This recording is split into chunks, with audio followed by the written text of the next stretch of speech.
In February 2019, Airbus walked into a press conference and announced they were shutting down the A380 program forever. $25 billion. 20 years of work.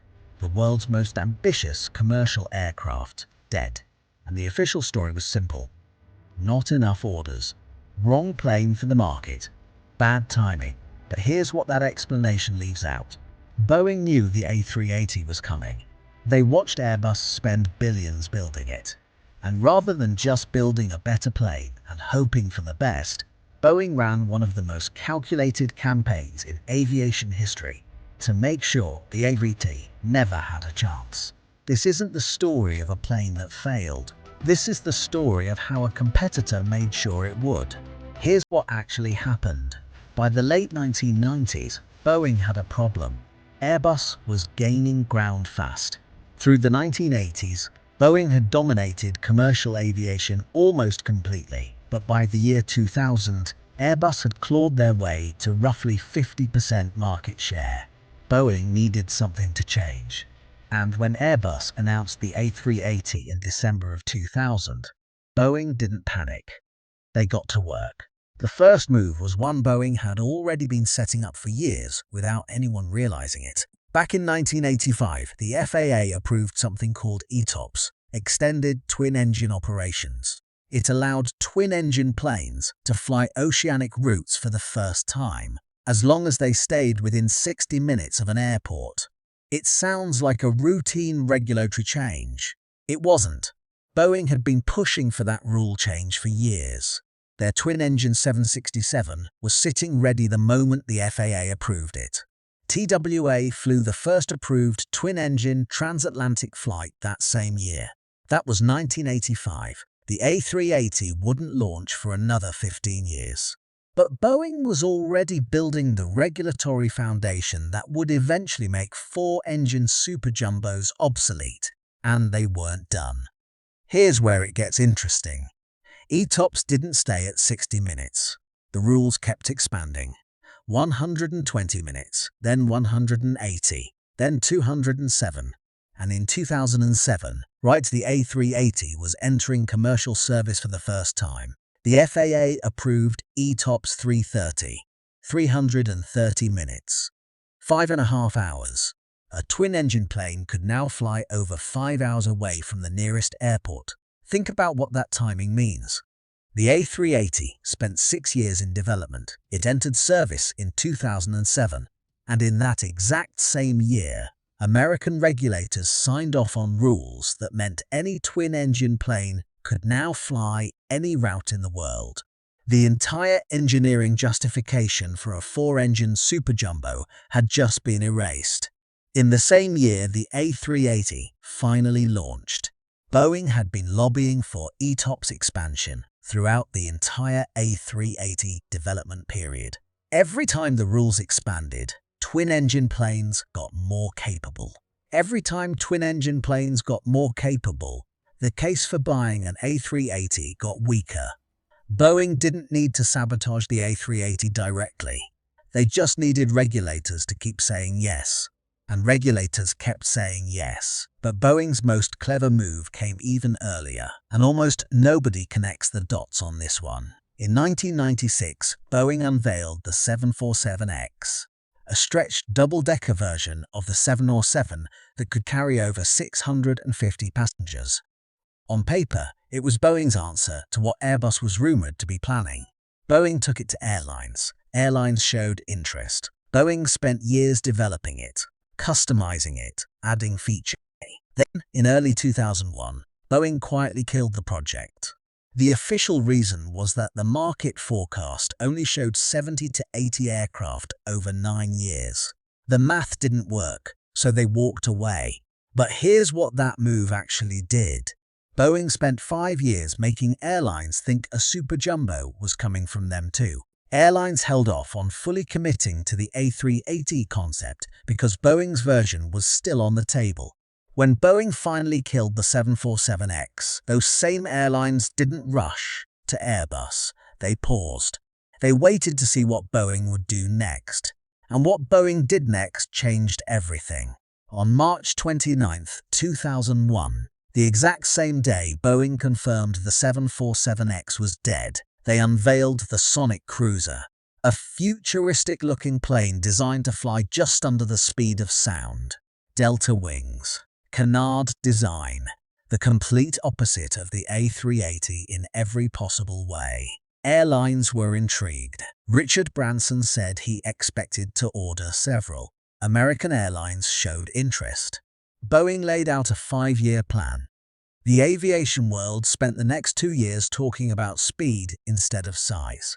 Then September 11th happened. Air travel collapsed. Airlines lost $13 billion in 2001 and another $11 billion the following year. 1,000 planes were parked. And suddenly nobody cared about the Sonic Cruiser either. Boeing killed it in December 2002. And here is the move that most people completely miss. Boeing didn't waste those 2 years. Every piece of technology they developed for the Sonic Cruiser, carbon fiber composites, new engine architecture, advanced avionics, they took all of it and quietly redirected it into a completely different airplane. Not fast, efficient, not big, right-sized. They called it the 7E7, then the 787 Dreamliner. While Airbus was locked into a $25 billion commitment to the A380, Boeing had spent 2 years of Sonic Cruise development essentially doing research and development for the plane that would eventually destroy the A380 commercially. And they did it under the cover of a project that was never going to fly. While the engineering battle was playing out in public, Boeing was running a quieter campaign with airlines directly. And this is the part of the story that almost never gets told. Boeing's sales teams didn't just pitch the 787. They actively went into airline boardrooms and methodically dismantled the A380's business case. Point by point, they ran the numbers on gate utilization. They showed airlines what a 2-hour A380 turnaround would cost versus 4 737 rotations in the same window. They modeled what happened to yields when you had to fill 525 seats on a route that could only organically generate 300 passengers per day. They brought in data on the ETOPS expansion. They showed airlines exactly where a 787 could fly that an A380 couldn't touch. Secondary cities, point-to-point routes, markets that were growing but would never generate super jumbo volume. Boeing also worked the leasing companies. Aircraft leasing is a massive part of how airlines actually acquire planes. Lessors buy aircraft in bulk and lease them to carriers. If leasing companies won't take a plane, airlines lose a major financing option. Boeing's relationships with the major leasing houses meant that A380 lease structures were always going to be harder to put together than 787 deals. Airlines noticed. Quietly, without any announcement, the A380 became harder to finance. Then Boeing did something that, on its own, looks like good business. But in context, it looks like a perfectly placed knife. In April 2004, ANA became the launch customer for the 787 with an order for 50 aircraft.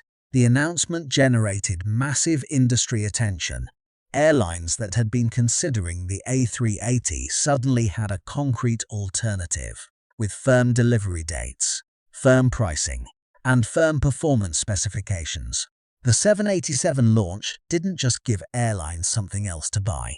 It gave them a reason to pause their A380 decisions, and paused decisions in aviation often turn into cancelled decisions.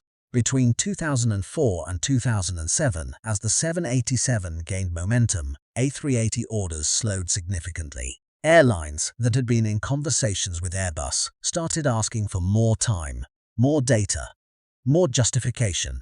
The 787 hadn't even flown yet, and it was already doing damage to the A380's order book. Now, to be fair, Boeing didn't have to work that hard in some areas, because Airbus handed them ammunition for free. The A380 contained 530 kilometers of wiring, wings built in the United Kingdom, fuselage sections in Germany, France, all shipped to Toulouse for final assembly.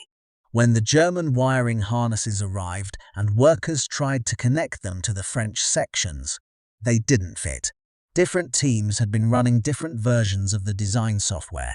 Thousands of cables that were supposed to plug together simply didn't. 2 full years of delays. The development cost climbed from €9.5 billion toward €20 billion. Airbus's parent company stock dropped 26% in a single day. $5 billion of value gone before a single paying passenger ever boarded. Boeing watched all of this and said nothing publicly. They didn't need to. The story was writing itself. Every delay headline was free advertising for the 787. The cruelest part of this whole story is what happened with Emirates. Tim Clark, Emirates CEO, was the A380's biggest believer. He ordered 123 of them, nearly half of every A380 ever built. His conviction kept the program alive for years after it should have been wound down. But that dependence became the A380's greatest vulnerability. Boeing knew it. When Emirates started pushing Airbus for a re-engined A380neo in 2018, Airbus ran the numbers. Without a massive order from Emirates to justify the development cost, the neo didn't make financial sense. And Emirates, despite Tim Clark's passion for the plane, couldn't commit to numbers large enough to save it on their own. In January 2019, Emirates reduced their outstanding A380 order. Airbus had no choice. 1 month later, they announced the end of the program. Boeing never had to fire a single shot at Emirates. They just had to make sure no other airline loved the A380 enough to share the burden. And they succeeded completely. So here is the full picture of what Boeing actually did. They spent years lobbying for ETOPS expansion that systematically eroded the case for 4-engine planes. They launched the 747X to keep airlines from committing to Airbus, then killed it. To create uncertainty, they used the Sonic Cruiser as cover to develop 787 technology in plain sight. They sent sales teams into boardrooms to dismantle the A380's economics, one airline at a time.